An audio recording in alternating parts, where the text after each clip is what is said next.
Explain करने वाले हैं हाल ही में आई सीरीज स्पेशल ऑप्स सीजन 2 को, जिसकी डिमांड आपने की थी, इसलिए वीडियो को अभी लाइक कर दीजिए। हम चलिए कहानी शुरू करते हैं। तो एपिसोड 1 की शुरुआत में हम नेपाल का सीन देखते हैं, जहां फारूक किसी मिशन पर आया हुआ था और जैसे ही उसे हिम्मत का फोन आता है तो फारूक कहता है कि सर अभी एक मुसीबत में हूँ, सॉल्व करके आपको फोन करता हूँ। इस पर हिम्मत समझ जाता है कि फारूक की जान को खतरा है। वहीं हम फारूक के पास 2 चाइनीज गुंडों को देखते हैं जिन्होंने उसे उठा लिया था। तब हिम्मत तुरंत पाकिस्तान के एक आदमी को कॉल करता है जिसकी हिम्मत ने पहले भी मदद की थी, और हिम्मत उससे कहता है कि तुम्हारा आजकल बिजनेस नेपाल में चल रहा है ना, तो तुम मेरे आदमी का पता करके बताओ, बदले में मैं तेरी बीवी बच्चों को पाकिस्तान से निकलवा दूंगा, क्योंकि मुझे पता है कि तू उन्हें बाहर भेजना चाहता है। जिस पर वो आदमी मान जाता है। इसके बाद हम बुडापेस्ट का सीन देखते हैं, जहाँ पर इंडिया के एक फेमस डॉक्टर भार्गव, जो कि एआई एक्सपर्ट हैं, वो एआई के बारे में ऑडियंस को समझा रहे थे। यहाँ पता चलता है कि भार्गव को रो वालों ने ही सिक्योरिटी प्रोवाइड की है, क्योंकि उनकी जान को खतरा है। फिर जब भार्गव अपने रूम में जा रहा होता है तभी उसे कुछ लोग आकर उठा ले जाते हैं और रो के ऑफिसर को मार डालते हैं। इधर हम विनोद नाम के रो ऑफिसर को देखते हैं, जो अपनी बीवी के साथ शॉपिंग करने आया था और वो हर समय भार्गव की अपडेट ले रहा था, क्योंकि भार्गव और विनोद साथ में काम कर चुके हैं। तभी यहाँ पर एक आदमी आकर पहले विनोद की बीवी को मार डालता है, और जब विनोद उसका पीछा करता है तो वहाँ एक बॉडीगार्ड आकर उसे भी खत्म कर देता है। इधर ये दोनों कांड होने के बाद फोन आने शुरू हो जाते हैं और हिम्मत के घर वाले समझ जाते हैं कि जरूर कोई मुसीबत आ गई है। अब हिम्मत तुरंत ऑफिस पहुँचता है और वहाँ आधी रात में पीएम ने मीटिंग बैठाई थी, जहाँ हेड पूछते हैं कि ये सब हुआ कैसे, लेकिन इन लोगों के पास कोई जवाब नहीं था। वहीं वीरेंद्र नाम का ऑफिसर कहता है कि हमने भार्गव को इंडिया से बाहर जाने के लिए मना किया था, पर फिर भी वो नहीं माने। यहाँ पता चलता है कि भार्गव ने इंडिया के लिए कई सारी ऐसी टेक्नोलॉजी बनाई थी जिससे यहाँ कोई हैकिंग ना कर सके। खैर फिर बुडापेस्ट से एक ऑफिसर इन लोगों को एक फोटो भेजता है कि भार्गव सर की किडनैपिंग में इसी का हाथ है, जो देखकर हिम्मत तुरंत उसे सर्च पर लगवा देता है। फिर हिम्मत यहाँ कहता है कि जरूर विनोद के मर्डर और भार्गव की किडनैपिंग में लिंक है और वो लोग भार्गव को लेकर जरूर बॉर्डर क्रॉस कर रहे होंगे, इसलिए हमें उन्हें जल्दी पकड़ना है। तभी यहाँ पर मौजूद बनर्जी कहता है कि ऑपरेशन हिम्मत को लीड करने देते हैं, जिस पर सारे लोग मान जाते हैं। फिर हिम्मत तुरंत अब्बास को फोन करके विनोद के मर्डर की जांच शुरू करने को कहता है। तभी हिम्मत पर पाकिस्तान से उसी आदमी का फोन आता है, जो कहता है कि मैंने तेरे आदमी की लोकेशन भेज दी है। तब हिम्मत कहता है कि अब तो मेरे आदमी को किसी तरह वहाँ से निकाल कर सीधा नेपाल बॉर्डर तक पहुँचा दे, तभी मैं तेरे बीवी बच्चों को बाहर भेजूंगा। इस पर वो आदमी कहता है कि थोड़े पैसे लगेंगे, तो हिम्मत उससे अकाउंट नंबर ले लेता है। तभी वहाँ एक कार आती है जो हिम्मत नहीं भेजी थी, और उसमें वो आदमी अपने बीवी बच्चों को भेज देता है, क्योंकि वो खुद यहाँ से नहीं जा सकता था। इधर अब हिम्मत एक गैंग को पैसे भेज देता है और वो तुरंत जाकर फारूक को बचा लेते हैं। तब हिम्मत फारूक को बॉर्डर पर रुकने को ही कहता है कि मिशन आते ही तुम्हें बता दूंगा। इसके बाद हिम्मत पर अब्बास का कॉल आता है कि विनोद के बॉडीगार्ड ने ही उसे मारा है। तब हिम्मत उसका पता लगाने को कहता है। इधर हम हिम्मत के जूनियर साहिल को देखते हैं, जो पूरा डेस्क वर्क संभालता था। यहाँ साहिल एक बैंक की बात कर रहा था, जहाँ एक बड़े आदमी ने फ्रॉड किया तो लोगों का पैसा उसी बैंक में अटक गया, जिसके कारण लोगों को दिक्कत हो रही है। फिर वहाँ हिम्मत आता है और साहिल से कहता है कि अविनाश से कहो कि वो बुडापेस्ट के लिए निकल जाए। यहाँ हम अविनाश को देखते हैं, जो बिना मिशन के बस घूम रहा था। तभी उस पर बुडापेस्ट जाने का मैसेज आता है और वो निकल लेता है। इधर हिम्मत भार्गव का ही पता लगाने में लगा हुआ था। फिर हम एक आदमी को देखते हैं जिसे सब बॉस कहते हैं, और यहाँ वो अकेला 2 सिंगर से गाने सुन रहा था। तभी वो अपने आदमी को कॉल करता है और पता चलता है कि भार्गव को इसी ने किडनैप कराया है, इसलिए वो उन्हें कहीं और जाने के लिए कहता है। फिर यहाँ ये दोनों सिंगर उससे कहते हैं कि हमें यहाँ पर आए 8 महीने हो गए हैं, अब तो हमें घर जाने दो। पर बॉस मना कर देता है कि यहाँ पर तुम मजे से रहो, अब कहीं नहीं जा पाओगे। अब ये बॉस है कौन वो आगे पता चलेगा। इसके बाद यहाँ हिम्मत साहिल से कहता है कि भार्गव का पता ऐसे नहीं चलने वाला, तुम डार्क वेब पर बोली लगाओ, जो हमें उस फोटो वाले आदमी के बारे में कुछ भी बताएगा उसे हम पैसे देंगे। जिस पर साहिल कहता है कि कम से कम $5 लाख की बोली लगानी पड़ेगी, जो सुनकर तो हिम्मत भी चौंक जाता है। फिर हिम्मत कहता है कि $2 लाख की बोली लगाओ, फिर देखते हैं। अब साहिल भी डार्क वेब पर बोली लगा देता है, और फिर एक आदमी उस किडनैपिंग में शामिल हुए गुंडे की फोटो देखकर साहिल को मैसेज करता है कि मैं उस आदमी के बारे में जानता हूँ, बस मुझे पैसा हवाले के जरिए चाहिए। जिस पर हिम्मत मान जाता है। इधर वही बॉस का आदमी जैक बताता है कि हमारे आदमी की फोटो डार्क वेब पर डालकर उसके बारे में पता किया जा रहा है, इसलिए उसने दोनों की चैट को ही हैक कर लिया है। फिर यहाँ हिम्मत तुरंत पैसों का इंतजाम करके एक आदमी सुलेमान को फोन करता है, जो हवाला का पैसा घुमाता था, और वो उसे ये काम करने के लिए कहता है। तब सुलेमान उसे एक 10 के नोट की फटी हुई फोटो भेजता है जिसका सीरियल नंबर वो आदमी दिखाएगा तो उसे पैसे मिल जाएंगे। तब साहिल वो नंबर उस लड़के को भेज देता है, लेकिन बीच चैट में ही बॉस का आदमी जैक वो सीरियल नंबर बदल कर अपने पास रख लेता है। वहीं वो उस लड़के का बताया गया एड्रेस भी चैट में चेंज कर देता है। फिर यहाँ बुडापेस्ट में हिम्मत ने अविनाश को काम दिया था कि कोई हवाले का पैसा लेने आएगा तो वो उसे उठा लेगा ताकि वो उससे इन्फॉर्मेशन निकलवा सके। फिर हिम्मत पर एक आदमी का कॉल आता है जो उसे जिग्नेश ढोलकिया के बारे में पता करने के लिए कहता है और हम हिम्मत को देखकर समझ पाते हैं कि इस आदमी की हिम्मत काफी इज्जत करता है। तब पता करने पर मालूम पड़ता है कि ढोलकिया ने ही उस बैंक के साथ फ्रॉड किया था और लोन का पैसा नहीं चुकाया, जिसके कारण आज बैंक ने सारे अकाउंट होल्डर को पैसे देने से मना कर दिया है और ढोलकिया ने मंत्रियों को पैसे खिलाकर अपने ऊपर कोई कार्रवाई होने ही नहीं दी। इधर अविनाश और उसके साथ ही वहाँ नजर रख रहे होते हैं तो उन्हें कोई नजर ही नहीं आता और हम देख पाते हैं कि बॉस के आदमी ने उस नंबर को दिखाकर हवाले का पैसा ले लिया है। फिर हिम्मत को अविनाश फोन करके कहता है कि यहाँ तो कोई आया ही नहीं, जो जानकर हिम्मत हैरान था और वो समझ जाता है कि हमारी चैट किसी ने पढ़ ली थी।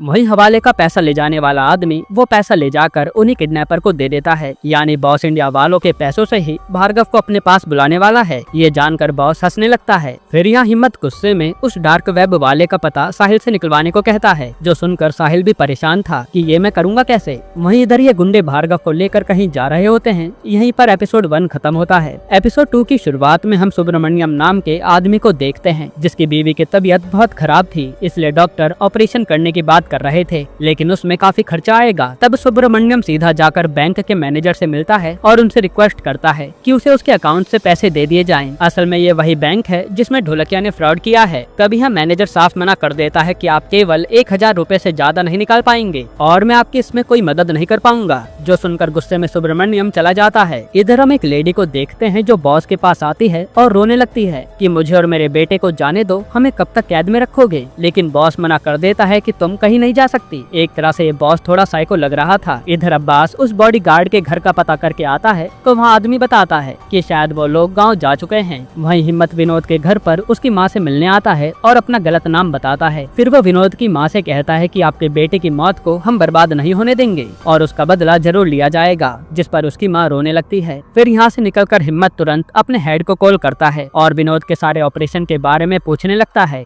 लेकिन हेड मना कर देता है कि ये सब पता करने में काफी टाइम लगेगा, जिस पर हिम्मत कहता है कि हम विनोद के सारे खर्चों का हिसाब ले लेते हैं, उसी से जल्दी पता चल जाएगा कि विनोद किस किस मिशन पर काम कर रहा था। तब हेड मान जाते हैं। इसके बाद हम चड्ढा और बनर्जी को देखते हैं जो ये बात कर रहे थे कि अब हिम्मत हमसे सवाल जवाब करेगा। असल में यही विनोद को खर्चा करने की परमिशन देते आए हैं, इसलिए अब हिम्मत ने इन्हीं को सवालों के लिए बुलाया था। फिर यहाँ हिम्मत को पता चलता है कि डार्क वेब पर बात करने वाला कोई पेड्रो था, इसलिए हिम्मत साहिल को उसका पता निकालने के लिए कहता है। साथ ही भार्गव का एक साथी था हरमिंदर, जो कि एथेंस में है, इसलिए उसकी जान को भी खतरा हो सकता है, इसलिए हिम्मत तुरंत फारूक को एथेंस जाने के लिए कहता है। इसके बाद हिम्मत बनर्जी और चड्ढा से आकर मिलता है और पूछता है कि विनोद ने कई सारे खर्चे किए हैं, इसलिए मुझे इन्हीं के जरिए ये जानना है कि विनोद कौन कौन से मिशन पर काम कर रहा था। जिसके बाद चड्ढा बताना शुरू करता है कि 2014 में पीएम ऑफिस पर एक साइबर अटैक हुआ था और पता करने पर मालूम पड़ा कि एक चाइनीज स्टूडेंट गुड़गांव से ऑपरेट कर रहा था, उसी ने ये अटैक किया था। तब विनोद ने उसका पता लगाया और उसे जाकर पकड़ लिया, जिसके बाद इस अटैक को रोक दिया गया। फिर जब उस लड़के से पूछताछ की गई तो उसमें से उसे अरुणाचल प्रदेश से ऑपरेट करने वाले जैंग का नाम मिला, जिसके बाद विनोद ने जैंग को ही पकड़ लिया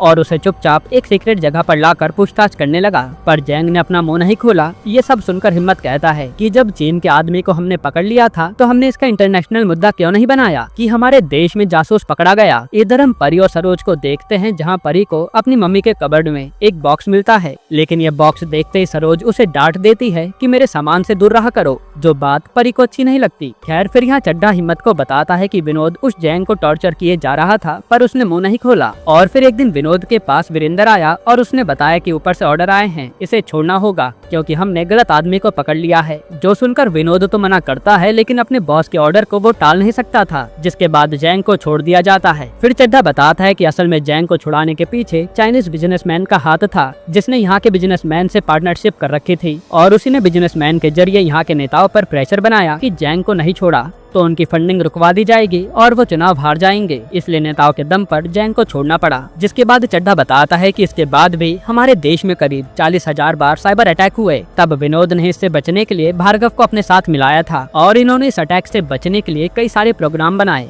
क्योंकि चीन ऐसे अटैक किए जा रहा था, तभी हिम्मत पर फिर से एक फोन आता है और वो उसे ढोलकिया का पता करने को कहता है। तब मालूम पड़ता है कि ढोलकिया देश छोड़कर भाग रहा है और सरकार कुछ भी नहीं कर रही। इसके बाद बनर्जी आगे बताता है कि 2019 में चीन ने हमारे ऊपर सबसे बड़ा साइबर अटैक किया था और उन्होंने न्यूक्लियर पावर प्लांट को हैक कर लिया जहां कभी भी धमाका होने वाला था, पर भार्गव और विनोद ने किसी तरह उसे बचा लिया। फिर जब विनोद ने इसके बारे में पता करा तो मालूम पड़ा कि इसके पीछे थी एक चाइनीज कंपनी रेडको और इसका मालिक था जैंग, वही जिसे विनोद ने 2017 में पकड़ा था और नेताओं के कारण वो छूट गया। फिर विनोद ने एक मिशन चालू किया जिसमें उसने अपने एक एसेट अभय को जैंग के पास भेजा और अभय ने उसे मार डाला। इसमें अभय की मदद एक मॉडल ने की थी जिसने काफी सारे पैसे भी लिए थे। फिर चड्ढा बताता है कि जैंग के मरने के 3 महीने बाद ही विनोद और भार्गव के साथ काम करने वाले लोग मरने लगे और फिर विनोद को भी मार दिया गया और इस भार्गव को वो लोग उठा ले गए। तब हिम्मत पूछता है कि उन चाइनीज लोगों को पता कैसे चला कि इसके पीछे इंडिया का हाथ है। जिस पर बनर्जी बताता है कि जिस मॉडल को अभय ने पैसे दिए थे वो एक दिन पकड़ी गई और उसी ने अभय के बारे में बताया, जिससे सबका पता चल गया। फिर हिम्मत पूछता है कि उन्होंने सबको मारा लेकिन भार्गव को क्यों नहीं मारा। तो बनर्जी बताता है कि भार्गव ने इंडिया के पीएमओ से लेकर इसरो तक के लिए प्रोग्राम बनाया था, तो वो लोग जरूर इन्हीं सब के बारे में भार्गव से इन्फॉर्मेशन लेना चाहते होंगे ताकि पूरे भारत को खत्म किया जा सके। जो सुनकर हिम्मत भी हैरान था। फिर बनर्जी चड्ढा से कहता है कि एक दिन आप और विनोद बात भी तो कर रहे थे ना, वो कौन सी बात थी, हिम्मत को बताइए। तब चड्ढा बताता है कि विनोद का एक इन्फॉर्मर चीन में था जिसे चाइना आगे क्या करने वाला है सब कुछ पता था, लेकिन उसकी एक शर्त थी कि कुछ दिन में चीन पीएम इंडिया आने वाला है और उसके सामने इंडिया एगी और मुस्लिम्स के बारे में आवाज उठाए।